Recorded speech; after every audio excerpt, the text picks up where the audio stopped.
सभी साधकों को जय जय सिया राम।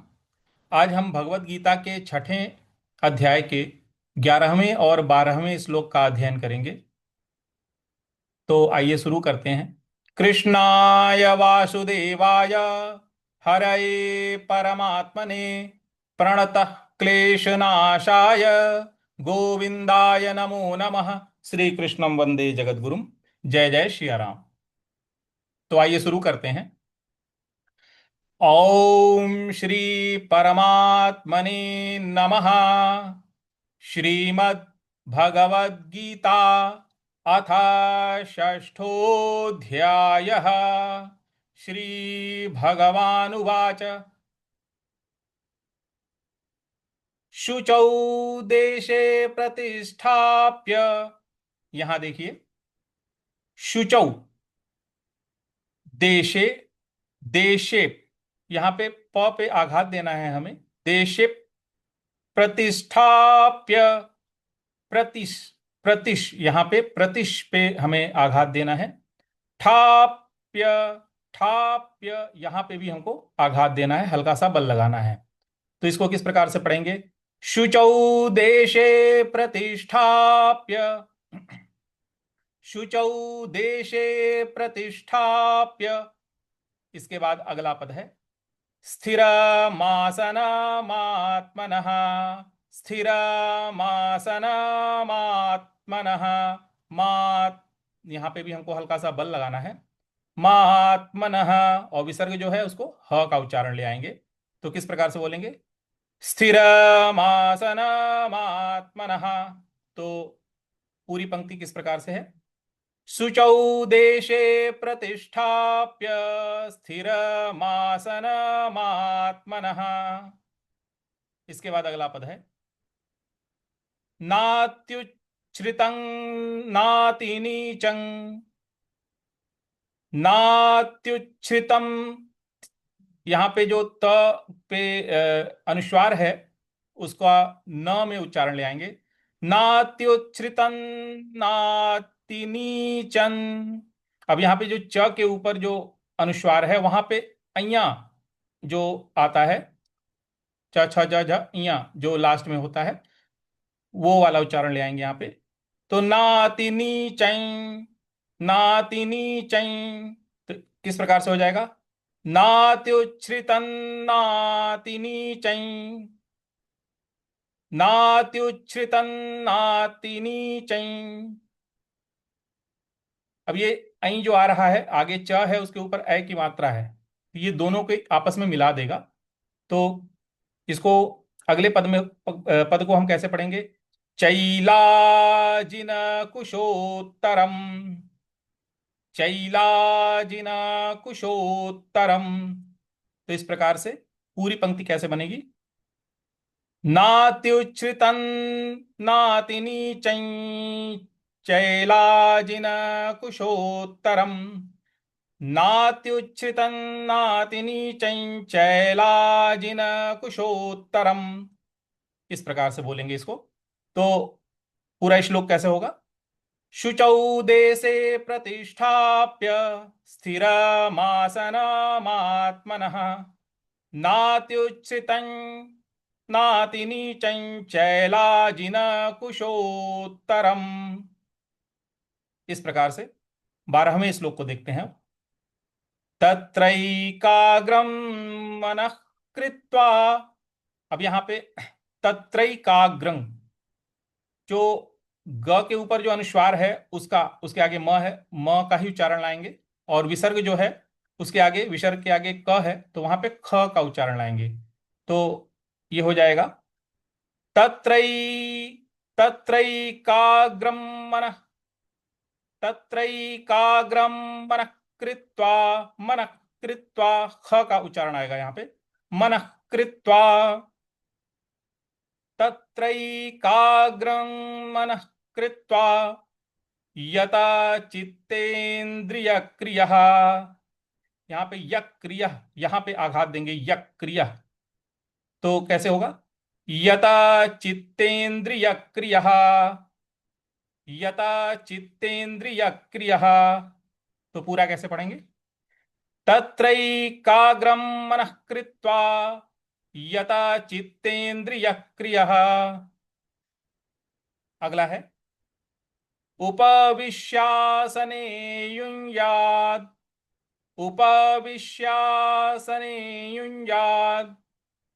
यहाँ पे विश विश यहाँ पे हमको आघात देना है।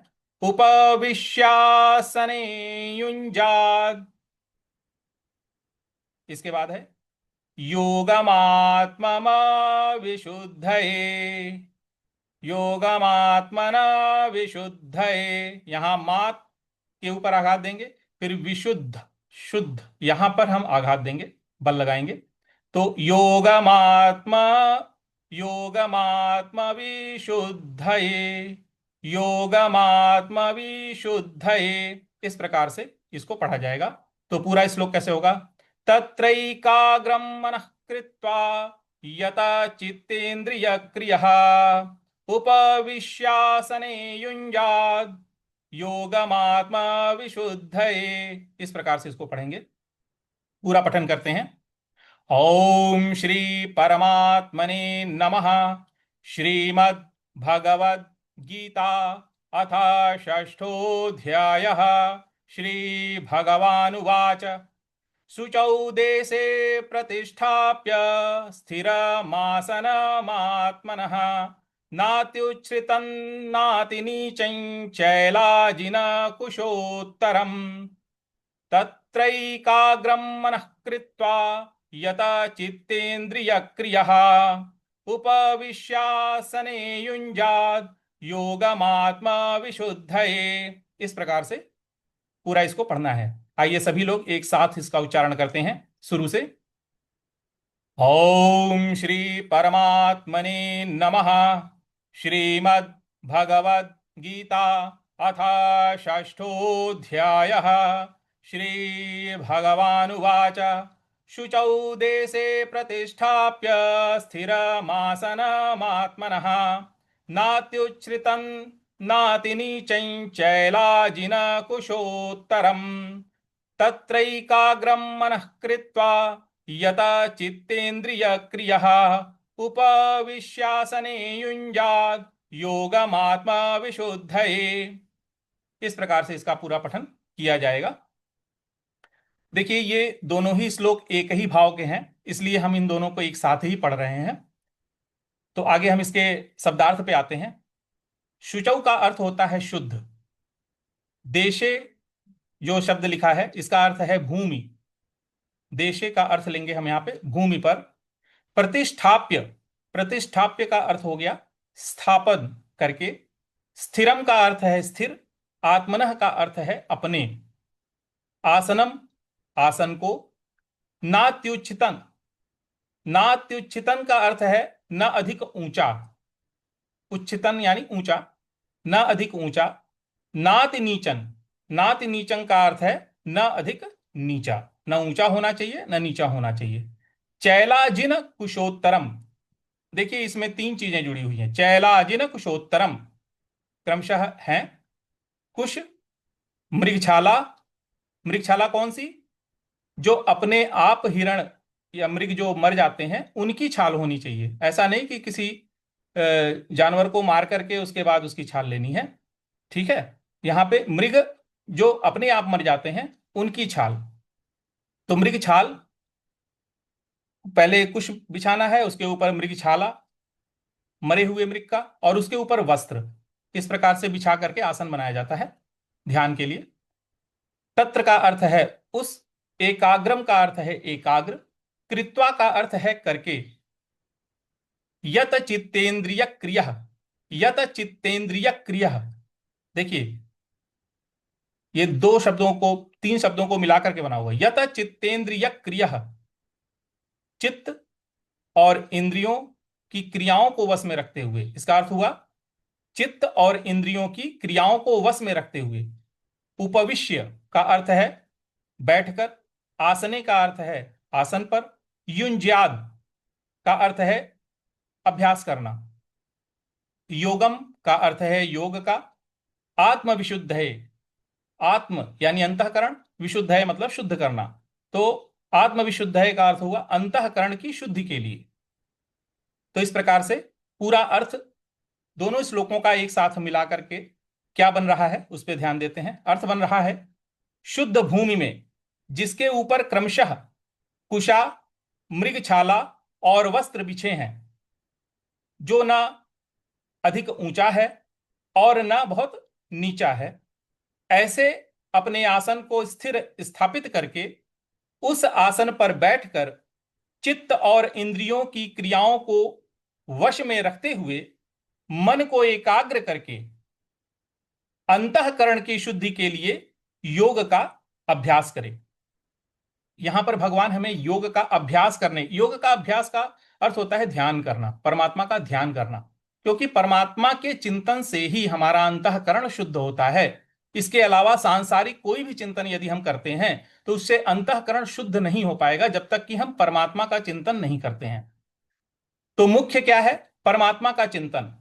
परमात्मा का चिंतन करते हुए हमें योग का अभ्यास करना है। तो भगवान यहां हमें शिक्षा दे रहे हैं, भगवान समझा रहे हैं कि केवल वातावरण ही नहीं, हमें अपने अंतःकरण को पूर्ण शुद्ध करना होगा। पहले स्थान और आसन का अनुशासन बनाना होगा।